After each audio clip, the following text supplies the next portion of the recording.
Hello, hello, hello. You are tuning into another episode of TheWunderkindShow. Today's second topic, there's rumors and rumblings coming out of the Baltimore Ravens locker room. Look, guys, listen, it's easy to be happy during sunshine. It's very easy to stand up during fall. You know what I mean? Beautiful weather, everything else. It's cool outside. The leaves are falling. But you know the song, not everybody can stand the rain. And the Baltimore Ravens are starting to crack at the seams. Oh, they're starting to crack. Can you stand the rain?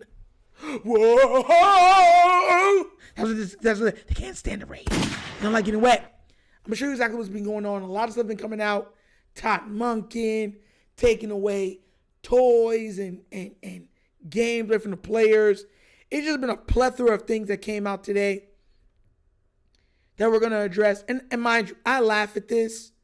Why? Because there's so much foolishness going on that when it just starts it's so much foolishness that everything else doesn't even bother you. What the stench doesn't even bother you because you're just so used to it. You're like, oh, there's more. So let's get into it and show you exactly what's going on. So here's one of the things real quick, right? And I'm going to read it to you verbatim so you can, you know what I'm saying? And it says, a veteran Ravens player told the Baltimore Sun that the loss to Buffalo put a beating on us mentally. It felt like everything was ending, even though it was the first game. That week one loss clearly hit deeper than the scoreboard showed. And I just got out of a Twitter space. Shout out to everyone that was in there. She Talks, everybody that was in there. Shout out to them, Mad. There was a lot of people in there. But big E3. But I said something in there, and I said, the Ravens started sipping their own juice. You know what I'm saying? Started to believe the hype. And after all that talk, like, oh, we're going to put a beating on Buffalo, and being up by more than 2 scores, where it was almost 3 scores or something like that, and for Buffalo to come back the way that they did on the Baltimore Ravens, it pretty much was just like nothing we did made a difference. All that hype ain't the same as it was last year, boy. And it collapsed. Trickle-down effect. Mind you, the offense kept playing, but the defense said, no bueno.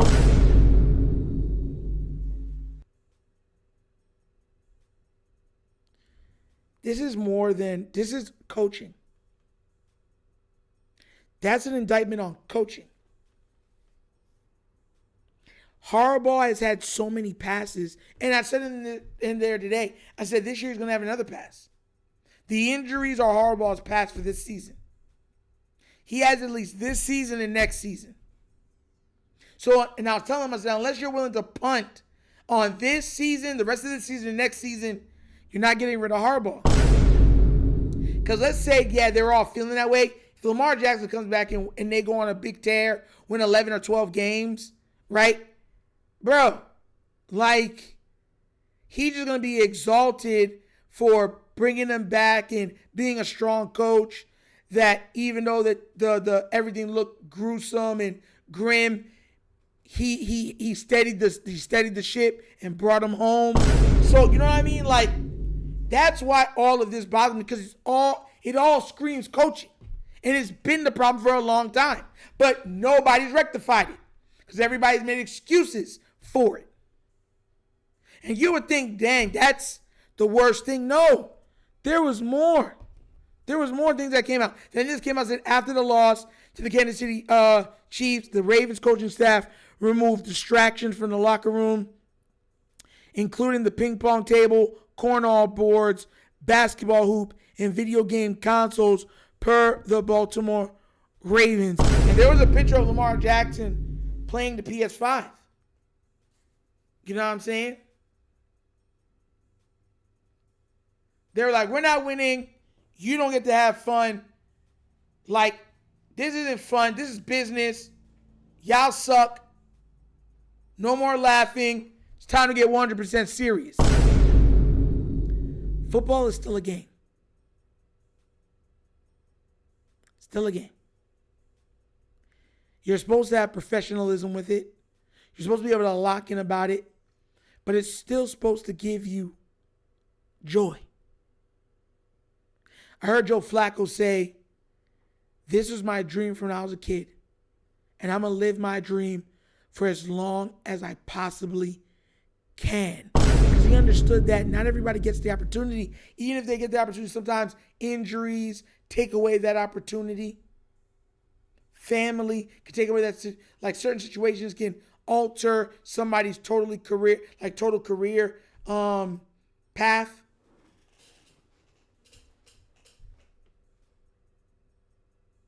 So you being like, let's run it like military, take everything away, no smiling, no nothing. It's just work. That's just going to make them more tight. And I guess that's 2020 is always, hindsight's always 2020. You can say, well, we kept a lot of stuff out. It would have been more lackadaisical, certain stuff like that. But we're talking about grown men. Talking about grown men here. This is how they feed their families. If they can't lock in, the changing the video games isn't going to help that. Taking out the ping pong table is not going to help that. You know what I mean? It's not. I said this before. The coaching staff and the Ravens were sipping their own Kool-Aid. And this is the problem. This is the finished product from it. Taking away the ping pong table. And that's why I feel like why they were so surprised at the Texans. Because remember, they said that after the Texans game, they were so shocked, like, we took away the ping pong table. We thought that would fix everything. Took away the video games. We thought that would fix everything. No. Your bad choices have helped create this firestorm. And you're trying to put it out with a squirt gun. Not even a super soaker. One of the handheld squirt guns. It's like, it's ridiculous. And then we had this happen. Oh, gosh. So, and I'll read this to you also. It said, an anonymous veteran offensive player told the Baltimore Sun that the Ravens offense isn't being put in position to succeed. Tension could be building against offensive coordinator Todd Monken. Now, guys, here's the thing. Todd Monken, I've complained plenty of times about him and everything else.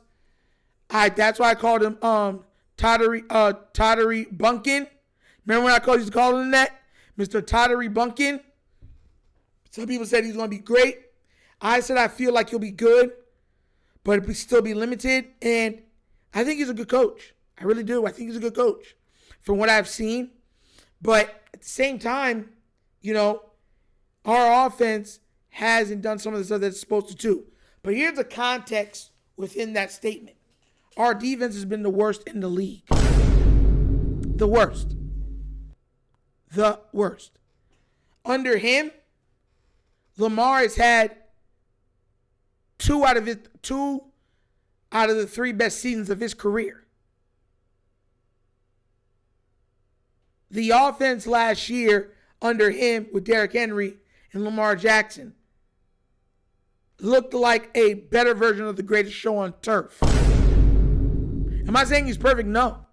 But don't you find it funny how everyone's willing to throw him under the bus, Harbaugh, all these people, and they don't have nothing for Zach Orr? Now, mind you, I'm not totally absolving Zach Orr from anything because, like I said, he's part of the blame. But it's like, where's that energy for the defensive side of the ball? Harbaugh, the offensive line is bad because of you and EDC. That's a tag team solution that you guys came up with that has become one of a major problem for this team. But no one's allowed to talk about it. No one's allowed to bring it up. You see the people even scared to ask questions about it simply because you're defensive about it, because you're still saying, this is what we're doing. Oh, if we have better players, we'll play better players. That's not true. We already seen you play guys that are lesser than other players just because it's your guy. Daniel Falele can't start on any other team in the NFL, but somehow he's the best you could have found to guard Lamar Jackson. I repeat, they are saying that we would have had better, seen that we would have did better. You're saying the best you could have found for Lamar is Daniel Falele and Voorhees. Then you guys shouldn't have your jobs. It's absolutely ridiculous. That's the best you could do. And y'all wonder why I'm hard on these guys? Like, bro, it's nasty work. Nasty work. Oh, it's the best we can do, you know. It is what it is. Like,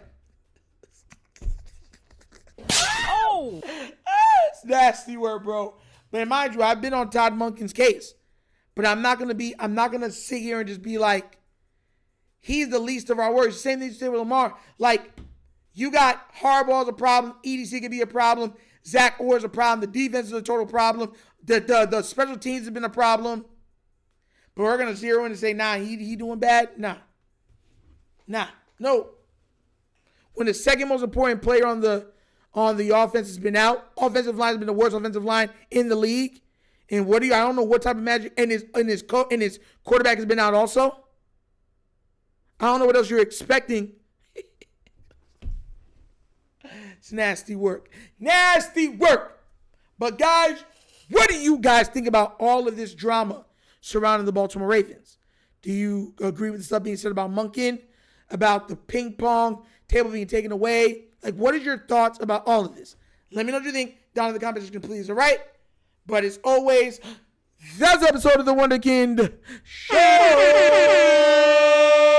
Thank you for watching. And now we get down, we have fun, and we laugh. But everything we talk about, we did what? Facts and truth. Please remember, guys, like, subscribe, hit that notification bell, leave a comment. You know I love the comments. If you haven't already done so already, check out the Wunderkind Morning Show live, Monday through Thursdays, 9:30 to 10:30 a.m., where we touch on all types of sports, breakdowns, pop culture, the whole nine, plus a little bit of nostalgia trivia from the 70s, 80s, 90s, early 2000s. Be there, be square, guys. Support the channel, become members, slap that hype button. Not the like button, hype button. There's two buttons. Slap both of them. Okay, guys? Also, if you want to donate to the channel, help out with equipment and just stuff like that, bottom of the screen, QR code. QR codes to a Cash App. Cash is located in the description of every video that we do. Name of it is money sign, The Wunderkind Show. Super easy. But that's the episode of The Wunderkind Show. This show is not just signing off. And as always, you know my slogan. Peace.